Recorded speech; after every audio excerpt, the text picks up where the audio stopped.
It was during the era of Prohibition that La Cosa Nostra in this country really blossomed and started to become an organization. Why? Because we had money. Sammy talks about gangsters and racketeers. You need them both, but without the racketeers that bring in the money, you don't have an organization. That's true of anything. Got to have money. And these guys, they might have been gangsters, but they were racketeers because they knew how to earn, and they certainly made Prohibition work for them, because when people want something and the government says you can't have it, they're going to find a way to get it, and the mob filled that vacuum, and they've done it extremely well.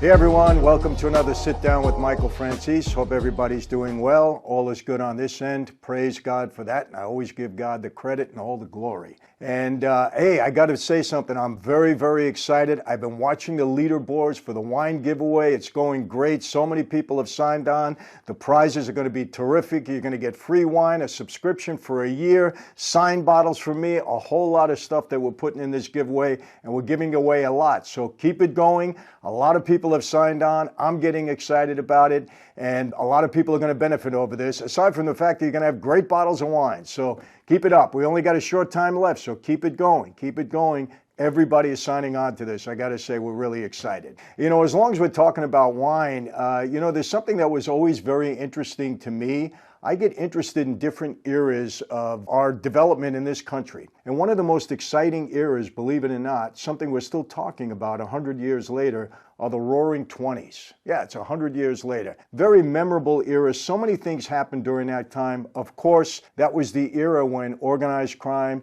La Cosa Nostra in this country, really started to build. We had Al Capone, we had Lucky Luciano, we had Mazzaria, we had Maranzano, Bugsy Siegel, Meyer Lansky. Everybody started to come into their own, and I've said this so many times. It was during the era of Prohibition that La Cosa Nostra in this country really blossomed and started to become an organization. Why? Because we had money. Sammy talks about gangsters and racketeers. You need them both, but without the racketeers that bring in the money, you don't have an organization. That's true of anything. Got to have money. And these guys, they might have been gangsters, but they were racketeers because they knew how to earn, and they certainly made Prohibition work for them, because when people want something and the government says you can't have it, they're going to find a way to get it, and the mob filled that vacuum, and they've done it extremely well.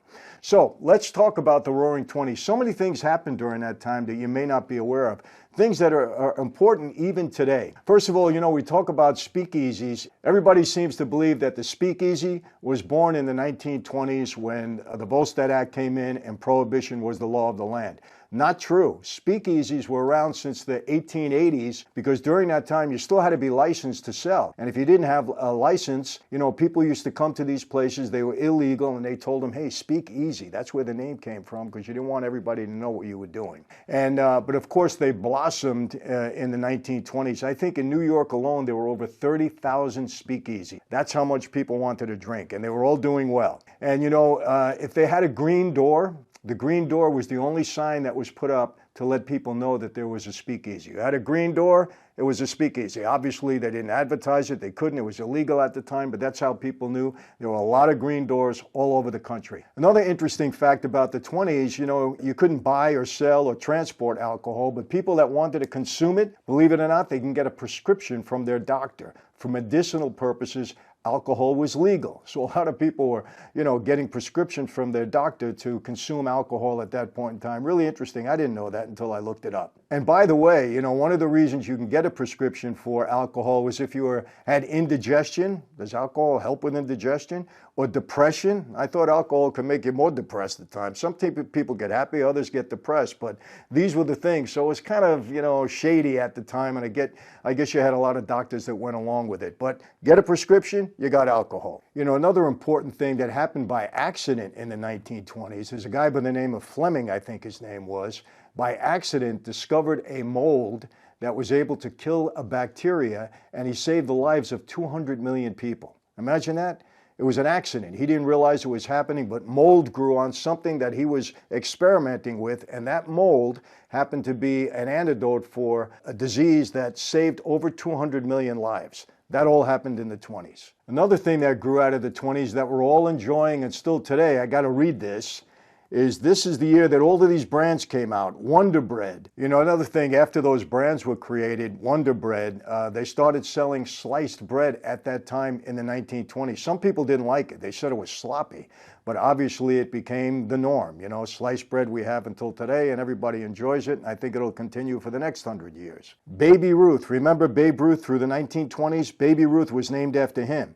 Kool-Aid, Welch's Grape Jelly, Reese's Peanut Butter Cups, Wheaties, Hostess Cakes. Sound familiar? They all came out in the 1920s, and we're still enjoying them today, and some of us are getting fat from eating them. Another interesting thing happened, that Wall Street was bombed in the 1920s. Somebody with a horse-drawn cart, drove it into Wall Street. A bomb exploded, killed 30 people, and I think injured 300 more. And they never found out who did it. Why? Because the police was so efficient at that time. They went in the next day and cleaned it all up. Everybody was so motivated to get back to their stockbroking firm there that they cleaned up all the evidence. And as a result, nobody was able to be charged for it. So whoever did that got away with it. Unbelievable. It could never happen today. Now, this could be a good thing, maybe a bad thing for some, but Ford Motor Company at that point in time, during the 20s, they were the one that instituted the 40-hour work week. Before that, people were working a lot longer, but they instituted the 40-hour work week, and that became kind of the brand all around the country. Everybody adopted it at that point in time. So for those of you that like the 40-hour work week, you can blame Ford Motor Credit, or you can thank them, either way, and it all happened during the 1920s. A lot of things happened during this era. Another crazy thing, this one really got me. I never knew this, but you were allowed to send your kids somewhere through the post office. They actually put a postal stamp on them, and the mailman delivered them to whoever they had to go, wherever place they had to go. So could you imagine that? That'd be great today. Hey, put a stamp on your kid and send them wherever you want to send them around the country, and the mailman was responsible for that. This was the 1920s.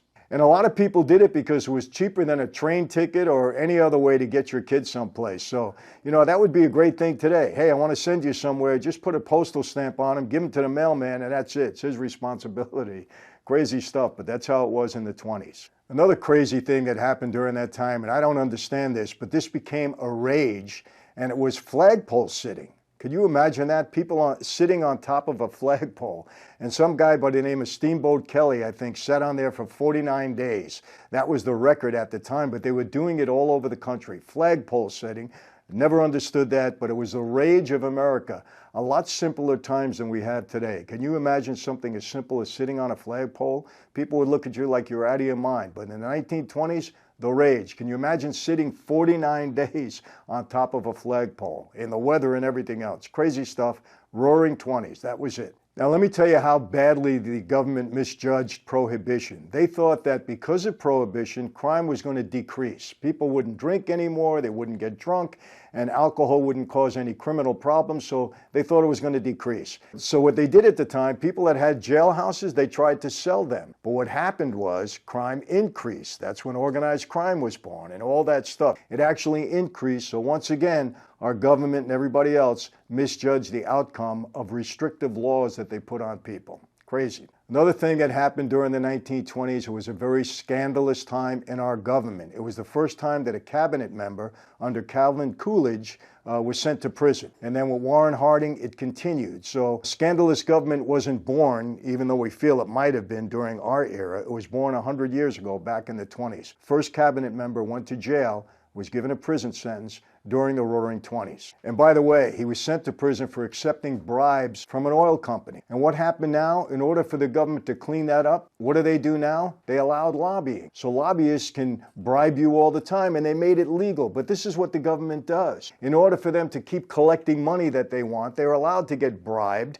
by the lobbyists that come to Washington and offer them everything else, whether it be money or perks or travel or whatever that gift might be, so they can continue, doing their illegal things, but they make it legal. Remember what I always say, everything that's legal is not always moral, and everything that is illegal is not always immoral. Remember that. Another thing, the radio that we know of today was born during the 1920s in Pennsylvania. That's when we got the radio, and that's obviously an invention that changed the world in many, many ways. Connected the world in many ways, gave people entertainment in many ways. Radio born during the 1920s, an amazing era. Another amazing achievement in the 1920s was this is when movies really blossomed to a point where the Hollywood sign that still exists today was erected in the 1920s. And here we are 100 years later, Hollywood, the big sign that's in Hollywood, California, obviously.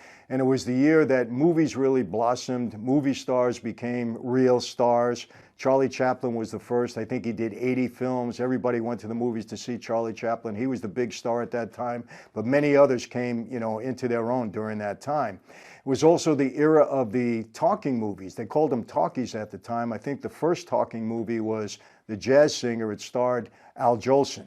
And that was the first. And I think also Mickey Mouse was born during that time. Walt Disney created Steamboat Willie, I think it was, and Mickey Mouse came out of that. And here we are 100 years later, and look where Disney has come, since those humble beginnings, I would say. Look what it's evolved into today. The giant. Mickey Mouse became a giant. It's probably the most well-known cartoon figure, I should say, in the world. So that's it for the 1920s. Not only was it an amazing era in many, many ways, but yes, it was the rise of the gangster in this country, Cosa Nostra in this country. All the big heavyweight names came into their own during that time.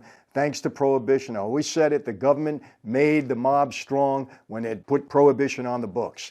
That's it for today. Remember this giveaway. I'm telling you, people are signing up like crazy. We're very excited about it. Get your name in there quick. Great prizes coming up. You're going to get free wine. You're going to get wine bottles signed by me. Whole bunch of stuff that we have in there. I'm watching the leaderboard. People are enjoying it, and we appreciate it. Thank you so much for subscribing to my platform, my channel. I really appreciate it. That's why we're doing this giveaway, to show you how much we appreciate your loyalty and the fact that you enjoy our content. So that's it for today. How do I always leave you? Same way. Be safe. Be healthy. God bless every one of you watching. And yes, I'll see you next time. You take care.